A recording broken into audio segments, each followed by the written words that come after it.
Joker de Jean-Pierre Pernaut entre 1998 et 2020, Jacques Legros a présenté les éditions du Trésor de TF1 consacrées à la mort, puis aux obsèques de son ancien célèbre collègue. Dans une interview, il décrit le choc que représente pour lui la disparition, le 2 mars dernier à 71 ans, de l'ancienne star du Trésor. Je l'ai vécu comme un coup de poing, comme un uppercut. On savait qu'il n'allait pas bien, mais on n'était pas prêt à ça. Ça a été un véritable choc pour tout le monde. Dans la foulée, il a téléphoné à sa femme pour lui annoncer la nouvelle. On a discuté, c'était vraiment une conversation très émouvante, dit-il, mais il fallait pas se laisser aller, il fallait réagir vite, car on avait un journal à préparer. Le lendemain, on a fait un JT très compliqué. Il y avait également l'Ukraine, ainsi qu'une interview du Premier ministre. J'ai traité, dans ma carrière, beaucoup d'attentats, de catastrophes, d'informations difficiles, mais là, je me suis dit, comment on va faire? On n'y arrivera jamais.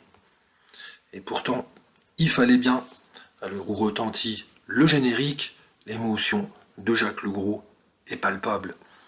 On était complètement détruit, reconnaît-il. Honnêtement, j'ai fait le journal avec les poings fermés. Je me suis retenu tout le temps. Le plus dur, c'était le jour des obsèques, le 9 mars, car il y avait une tristesse, mais alors une tristesse infinie. C'était dur, que c'était dur. Et après tout, je suis qu'un homme, je peux pas tricher, j'ai mes émotions. Mais il fallait quand même tenir la barque. Des millions de personnes étaient là, nous écoutaient, on n'avait pas le droit de craquer. C'était toute la complexité de ce JT, témoigne-t-il. Et pour autant, il n'a pas hésité longtemps avant de présenter ses hommages à son confrère disparu. J'ai estimé qu'en tant que joker officiel de Jean-Pierre, pendant tant d'années, mon devoir était de faire le journal, comme je devais le faire quand il n'était pas là. C'est tout, c'était pas plus compliqué.